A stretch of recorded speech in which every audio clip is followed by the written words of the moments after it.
জাতীয় স্মৃতিসৌধ আমাদের অনেক সম্মানের একটা জায়গা। আমি অনেক আগে এসেছিলাম, আজকে এসেছি বাচ্চাদের পরিচয় করিয়ে দিতে, আমাদের জাতীয় স্মৃতিসৌধের মানে ইতিহাসটা ওদেরকে জানাতে। ফিজিক্যালি আমাদের শহীদদের প্রতি শ্রদ্ধা রেখে আমরা আসলে জাতীয় স্মৃতিসৌধকে সম্মান করি, শহীদদেরকে সম্মান করি, সম্মানের সাথে তাদেরকে আজও স্মরণ করি আমরা। আর তাদের স্মরণে কিন্তু এখনও বহু মানুষ আসে এখানে আমাদের শহীদদেরকে স্মরণ করতে, শ্রদ্ধা জানাতে। খুব ভালো লাগে জায়গাটা। এখানে যদি আমরা আসি একটু, একটা মেসেজ আছে, আমরা মেসেজটা একটু দেখি।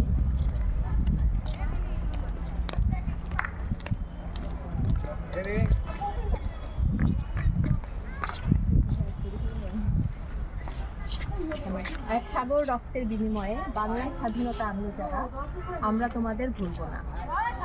আমরা কিন্তু আসলেই ভুলি নাই, কখনোই ভুলবো না, এবং আমাদের ভবিষ্যৎ প্রজন্মকেও আমরা ভুলতে দিব না। আমাদের শহীদদের যে আত্মত্যাগ, আমরা চিরদিন তাদেরকে শ্রদ্ধার সাথে স্মরণ করব। আসসালামু আলাইকুম।